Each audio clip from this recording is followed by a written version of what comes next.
Hello guys, आपका मेरे channel smart study में स्वागत है। आज हम क्लास 6 का मैथमेटिक्स का paper mid term examination 2023 and 24 का प्रैक्टिस पेपर सॉल्व करने वाले हैं। तो आइए स्टार्ट करते हैं प्रैक्टिस पेपर। इससे पहले अगर मेरे चैनल पे नए हैं तो प्लीज़ मेरे वीडियो को लाइक कर दीजिए, मेरे चैनल को सब्सक्राइब कर दीजिए। तो आइए स्टार्ट करते हैं आपका मिड टर्म एग्जामिनेशन का सैम्पल पेपर, प्रैक्टिस पेपर। आपको मेरे चैनल पर सभी सब्जेक्ट के सैम्पल पेपर मिल जाएंगे, आप वहाँ से प्रैक्टिस करके अपने अच्छे से नंबर ला सकते हैं। तो आइए देखते हैं, यहाँ पे सेक्शन ए दिया गया है जिसके अंदर 1 to 12 क्वेश्चन है और हर क्वेश्चन 1 मार्क्स का है, टोटल है ये 12 मार्क्स के। तो आइए देखते हैं। सबसे पहले यहाँ पे दिया गया question number 1, the greatest 5 digit number is. तो ग्रेटेस्ट 5 डिजिट नंबर का मतलब है कि सबसे बड़ी 5 संख्या की 5 जो डिजिट है उसकी नंबर आपको बताना है। तो देखो, जब भी सबसे बड़ी ग्रेटेस्ट संख्या पूछी जाती है, आपसे ग्रेटेस्ट नंबर पूछा जाता है, जितना भी दिया गया उतने 9 लगा दो। तो यहाँ पे 5 दिया गया तो हम 5 टाइम यहाँ पे क्या कर देंगे, 9 लगा देंगे। तो ये क्या हो जाएगी, इसकी सबसे बड़ी संख्या। अगर आपसे पूछा जाता है, इस तरह का क्वेश्चन होता है कि 4 डिजिट बताओ सबसे बड़ी, तो हम 4 टाइम क्या कर देते हैं, 9 लगा देते हैं। इसी तरह से आपसे 6 पूछा जाता है कि 6 डिजिट बताओ सबसे बड़ी, तो हमें कितना 6 है ना, तो हमें 9 टाइम 9 लगाना है, कितनी बार, 6 बार। तो ये बन जाता। और इसी तरह का क्वेश्चन आता है कि शॉर्टेस्ट बताओ, सबसे छोटी संख्या बताओ, शॉर्ट संख्या बताओ। तो उसमें क्या करना है, हमें जितने नंबर दिए हैं, मान लो 5 दिए हैं, तो हम इससे एक कम करो, उतनी 0 लगा दो। 1 2 3 4 लगा दिया और उसके बाद में 1, तो ये बन जाएगी स्मॉलेस्ट बन जाएगी। तो अभी क्वेश्चन समझते हैं, ग्रेटेस्ट पूछा है 5 डिजिट नंबर, तो ए आंसर देखो हमारा यहाँ पे क्या हो जाएगा, करेक्ट हो जाएगा। नेक्स्ट क्वेश्चन देखो, द प्लेस वैल्यू ऑफ 3 इन 9 1 0 2 3 0 4 में हमें क्या बताना है, 3 की प्लेस वैल्यू बतानी है। तो देखो 3 कहाँ पर है, यहाँ पर है, और उसके बाद कितने नंबर है, 3 नंबर है, तो 3 0 लग जाएगी 3 के बाद में। तो ए आंसर यहाँ पे क्या हो जाएगा, सही हो जाएगा। नेक्स्ट देखो, the smallest 3 digit number having 3 distinct digit is. देखो क्या कह रहे हैं कि 3 स्मॉलेस्ट डिजिट बतानी है 3 नंबर्स की, जिसके तीनों नंबर क्या हो, एक दूसरे से अलग हो। तो 3 नंबर, इनमें देखो सब में 3 डिजिट है, लेकिन ये 2 नंबर क्या है, एकदम छोटे हैं। लेकिन उन्होंने क्या कहा है कि 3 डिजिट क्या होनी चाहिए, डिस्टिंक्ट होनी चाहिए, मतलब अलग अलग होनी चाहिए। लेकिन 101 में तो देखो 1 2 बार आ रहा है ना, रिपीट हो रहा है 1, तो हमारा आंसर यहाँ पे क्या हो जाएगा, सी, क्योंकि 102 में कोई भी नंबर रिपीट नहीं हो रहा। नेक्स्ट क्वेश्चन देखो, question number 4, the smallest counting number is. सबसे छोटा काउंटिंग नंबर क्या है। देखो सबसे छोटा नंबर 0 होता है, लेकिन उन्होंने कहा काउंटिंग नंबर, जिसे काउंट करें। अगर मैं कहती हूँ कि उसके पास में 0 पेंसिल है, इसका मतलब उसके पास में कुछ है ही नहीं। अगर मैं कहती हूँ उसके पास में 1 पेंसिल है, तो हम काउंट कर रहे हैं ना, तो काउंटिंग नंबर क्या हो जाएगा, सबसे स्मॉलेस्ट बी, 1। नेक्स्ट क्वेश्चन देखो क्या कहा गया, which is this of the factor of 50। 50 का फैक्टर कौन सा है। 50 का फैक्टर का मतलब कि 50 में से किसके टेबल में आता है, तो 3 7 9 के टेबल में 50 नहीं आता। 10 को अगर हम 5 से मल्टीप्लाई करते हैं तो 50 आता है। ए आंसर यहाँ पे क्या हो जाएगा, करेक्ट हो जाएगा। क्वेश्चन नंबर 6 देखिए, which of them a prime number. Prime number क्या होता है, जो किसी भी टेबल में नहीं आए, अपने टेबल में आए और किसी टेबल में ना आए। तो 14 देखो 2 के टेबल में आता है, 7 के टेबल में आता है, ये भी 2 और 7 के टेबल में आता है, ये 5 के टेबल में आता है, 1 के टेबल में आता है। तो 13 एक ऐसा नंबर है जो अपने अलावा, 1 के अलावा और किसी और टेबल में नहीं आता है। तो 13 ए आंसर हमारा यहाँ पे क्या हो जाएगा, करेक्ट हो जाएगा। ठीक है। नेक्स्ट देखो क्या कहा गया है, What are 2 number called having only 1 as a common factor। ऐसा हमें बताना है जिसके अंदर सिर्फ 1 ही क्या हो, एक कॉमन फैक्टर हो, बाकी कोई भी टेबल उसके बीच में ना आए। तो उन नंबर को हम कहते हैं को प्राइम नंबर। उन्हें क्या कहा जाता है, को प्राइम नंबर। तो ए आंसर यहाँ पे क्या हो जाएगा, सही हो जाएगा। नेक्स्ट देखो क्या कहा जा रहा है, क्वेश्चन नंबर 8 देखिए, द HCF ऑफ 12 एंड 16। 12 और 16 का HCF मतलब कि हाईएस्ट कॉमन फैक्टर। तो हम फैक्टर निकाल लेते हैं। पहले 12 का फैक्टर क्या होगा, 1 होगा, 2 होगा, 4 होगा, 6 होगा और 12 हो जाएगा। इसी तरह हम 16 के निकालते हैं तो 1 2 4 और 16 ये हो जाएगा। तो इसमें से हमें देखना हाईएस्ट कॉमन फैक्टर। तो देखो हालांकि ये सारे इसके फैक्टर है, लेकिन 4 क्या है, हाईएस्ट कॉमन फैक्टर। तो बी आंसर यहाँ पे क्या हो जाएगा, करेक्ट हो जाएगा। नेक्स्ट देखो क्या कहा गया है, how many lines can be pass through a point. ये एक पॉइंट लिया, इनमें से कितनी लाइन पास हो सकती है। देखो इसमें से कितनी भी लाइन पास करा दो तो इन्फिनिटी। डी आंसर यहाँ पे क्या हो जाएगा, सही हो जाएगा।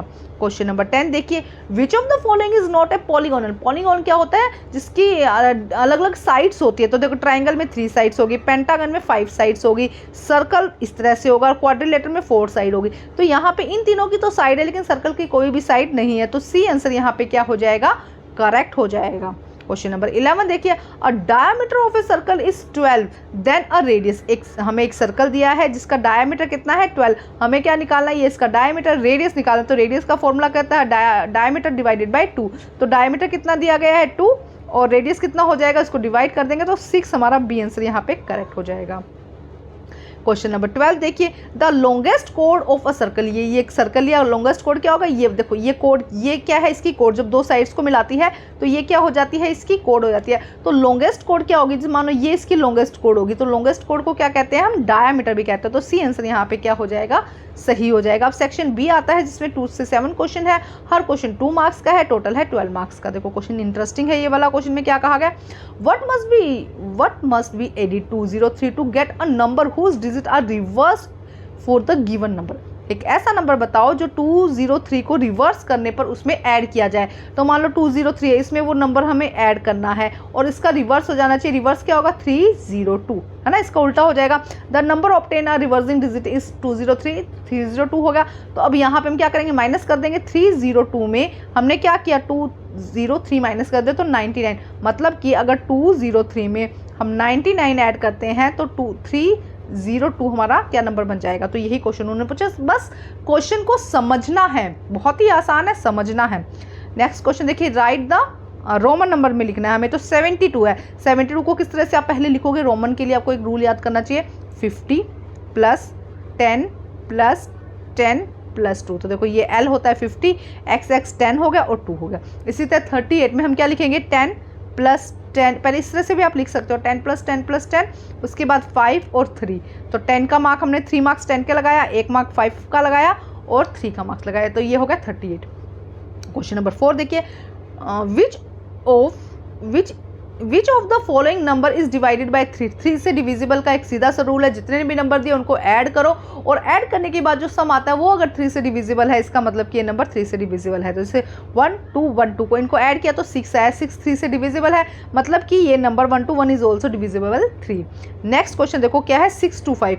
6 to 5 को जब ऐड किया तो टोटल नंबर 13 आया। 13 3 से डिविजिबल नहीं है, तो ये क्या हो जाएगा, 6 to 5 is not divisible by 3 हो जाएगा। इसके बाद नेक्स्ट देखो क्या कहा गया, क्वेश्चन नंबर 6 में क्या कहा गया, draw rough diagram of illustrate of the following, open curve and close curve. आपको क्या बनाना है, एक ओपन कर्व। ओपन कर्व में देखो किसी तरह का डायग्राम बना दो, बस दोनों एंड क्या होने चाहिए, फ्री होने चाहिए, कैसा भी एंड बना दो। ये सब क्या है, ओपन कर्व। नेक्स्ट उन्होंने क्या कहा है यहाँ पे, क्लोज कर्व। क्लोज कर्व में आपको क्या करना है, दोनों एंड क्या कर देने, जोड़ देने, मतलब दोनों पॉइंट जुड़े होने चाहिए, वो क्या हो जाएगा, क्लोज कर्व हो जाएगा। नेक्स्ट क्वेश्चन देखो, ट्रू एंड फॉल्स है। ए में 2 lines are parallel if they meet in 1 point, ये 2 लाइन चल रही है और वो एक पॉइंट पे मिल जाती है, तो क्या वो पैरेलल है एक दूसरे के, नो, रॉन्ग हो जाएगा। 2 parallel lines are everywhere same distance यहाँ से चल रही है और इनके बीच में आगे से लेके पीछे तक सेम डिस्टेंस रहेगा, तो क्या वो पैरेलल लाइन्स होंगी, बिल्कुल सही बात है ना। पैरेलल लाइन्स कर कहते ही हम उनको है जो आपस में कभी ना मिले। क्वेश्चन सेक्शन सी दिया गया है, 8 to 10 क्वेश्चन है, 3 मार्क्स का है, टोटल है 9 मार्क्स का। देखो क्या कहा गया है यहाँ पर, राइट 5 मल्टीपल्स ऑफ 5 8 एंड 9 के हमें क्या करना है, 5 मल्टीपल्स बताने। तो 5 मल्टीपल मतलब कि 5 का टेबल बताना है आपको 5 टाइम, तो 5 10 15 20 25। इसी तरह से 8 का बताना है 8 16 24 32 और 40। अब नेक्स्ट है 9 का, तो 9 का आप खुद करिएगा, बहुत ही आसान है।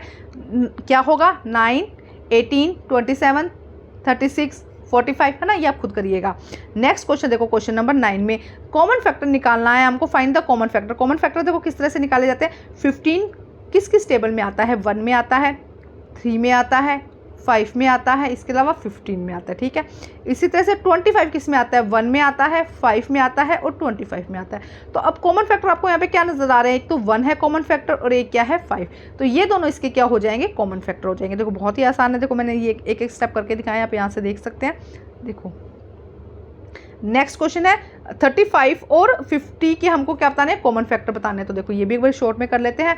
35 किस किस टेबल में आता है। नेक्स्ट क्वेश्चन देखो क्या कहा गया, 35 एंड 50। तो फर्स्ट हम 35 में क्या क्या कॉमन फैक्टर आएगा, 1 आएगा, इसके अलावा 5 आएगा, 7 आएगा और उसके अलावा क्या आ जाएगा 35 ही, ठीक है।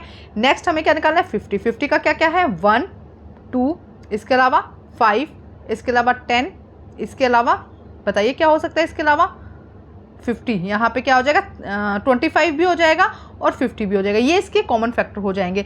तो अब देखो क्या क्या है, 1 कलर चेंज करके समझाती हूँ।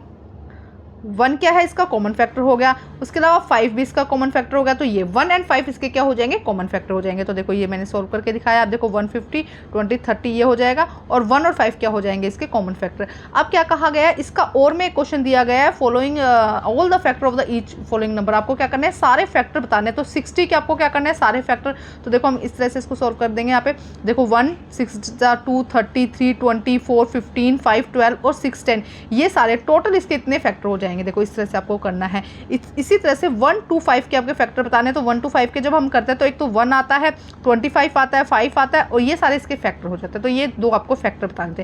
क्वेश्चन नंबर 10 में देखिए क्या कहा गया है, insert comma suitable and write the name according to the international system of numeration. आपको क्या करना है, न्यूमेरिकल जो सिस्टम होता है उसका इंटरनेशनल सिस्टम फॉलो करते हुए कॉमाज लगाने हैं। तो इसका देखो एक रूल है, अगर हम इंडियन सिस्टम में देखेंगे तो हम मानो मैं कोई नंबर लगाती हूँ 8 1 3 4 6 2 9 8 7, ये मैंने नंबर लगाया। अगर मुझे इंडियन सिस्टम में नंबर लगाना है तो फर्स्ट तो मैं 3 के बाद, उसके बाद मैं 2 के बाद और 2 के बाद कोमा लगाऊंगी। अगर मुझे इंटरनेशनल नंबर पे कोमा लगाना है तो मैंने क्या किया, फर्स्ट तो 3 के बाद लगाया, नेक्स्ट भी 3 के बाद में, उसके बाद मतलब 3 का बैच बनाते हैं इंटरनेशनल में, और जो इंडियन सिस्टम है उसके अंदर फर्स्ट 3 का बैच बनाते हैं, उसके बाद 2 का बैच लगा के कोमा लगाते हैं। तो अब हमें यहाँ पे इंटरनेशनल करना है, तो हमने क्या किया, देखो 3 के बाद कोमा लगाया। अब देखो 78,920,1,020,92, देखो इस तरह से आपको इनके सारे नंबर्स लिखने हैं। नेक्स्ट देखो क्या कहा गया, 7,452,283। नेक्स्ट देखिए 99,985,102। ठीक है, अब देखो नेक्स्ट क्वेश्चन आसान है इसलिए आप जल्दी कर सकते हैं। ये क्वेश्चन बड़ा इंटरेस्टिंग है। Draw a rough sketch of a triangle ABC। एक ABC आपको क्या करना है, रफ ट्राइंगल लेना है ABC। Make a point P in interior, P आपको क्या करना है, इंटीरियर करना है, and Q is exterior, Q क्या करना है, exterior. It is A is the exterior और इंटीरियर। A पॉइंट आपको बताना है कि एक्सटीरियर है इंटीरियर। तो देखो A तो ना तो एक्सटीरियर है ना ही इंटीरियर, क्योंकि ये इसी ट्राइंगल पर है। A line on the given triangle ABC, it is neither in interior nor in exterior, मतलब ना तो बाहर की तरफ है ना ही अंदर की तरफ है। तो ये डायग्राम जरूर बनाना है, 5 मार्क्स का क्वेश्चन है। नेक्स्ट देखो क्वेश्चन नंबर 12 में क्या कहा गया, एक्सपेंडेड फॉर्म में हमको लिखना है इसको। तो देखो ये मैंने क्वेश्चन यहाँ पे किया, आप अच्छे से देख लो, इसमें बहुत ही आसान है। सिर्फ क्या करना है, इसका इजी वे बता देती हूँ यहाँ पे, थोड़ा सा इसमें थोड़ा सा एक्सपेंड करके दिखा गया। आप इजी वे में किस तरह से लिख सकते हो, जैसे कि हम ये नंबर लेते हैं, देखो एक सेकेंड, जैसे कि देखो इजी वे में क्या कर सकते हैं, मान लो ये नंबर है, ये लेते हैं, देखो 3050। तो 3 के बाद में कितनी डिजिट है, 3 डिजिट है ना, तो सीधा 3 डिजिट लगा दो। हालांकि देखो इन दोनों को मल्टीप्लाई करोगे तब भी यही आएगा, उसके बाद 0 को छोड़ दो। नेक्स्ट है 5 के बाद कितनी डिजिट है, 2 डिजिट है, एक ही डिजिट है, तुमने 50 लगा दिया, उसके बाद 7। इस तरह से भी आप कर सकते हो। अब ये देखो इसमें क्या है, 1 के बाद कितनी डिजिट है, 4 डिजिट है, तो हमने सीधा 1 0 0 0 लिख दिया। उसके बाद में 2 के बाद कितनी डिजिट है, 2, ये मल्टीप्लाई वाला छोड़ दो, चाहे 2 के बाद कितनी डिजिट है, 3 डिजिट है, तो हमने यहाँ पे लिख दिया 2 0 0 0। उसके बाद 3 के बाद कितनी डिजिट है, तो हमने सीधा लिख दिया 3 0 0। 4 के बाद हमने सीधा 40 कर दिया, और 5। इस तरह से आप सीधा उसके पीछे जितने भी नंबर उसको करके आप सॉल्व कर सकते हो। नेक्स्ट इसके और में क्वेश्चन दिया गया है, ये भी इंटरेस्टिंग क्वेश्चन है। Express each of the following number as the sum of the 3 odd prime. देखो क्या कहा जा रहा है कि आपको क्या करना है, इन नंबर को इस तरीके से जोड़ना है कि एक तो 3 नंबर लेने हैं आपको, सेकंड वो कहता है कि वो तीनों के तीनों प्राइम नंबर होने चाहिए। जैसे कि 21 को हम इस तरह से भी जोड़ सकते हैं, मानो कि मैं ऐसे जोड़ूँ कि 19 जोड़ दिया, 1 + 1 ये, लेकिन उन्होंने क्या कहा, तीनों के तीनों प्राइम नंबर होने चाहिए, रिपीट भी नहीं होना चाहिए कोई। तो देखो 21 को 3 7 11 तीनों ही प्राइम नंबर है, 31 को 5 7 19 तीनों ही प्राइम नंबर है, 51 को 3 19 31 तीनों ही प्राइम नंबर है, 61 को 11 19 31 तीनों ही प्राइम नंबर है। इस तरह से जोड़ के पेयर बनाना है आपको।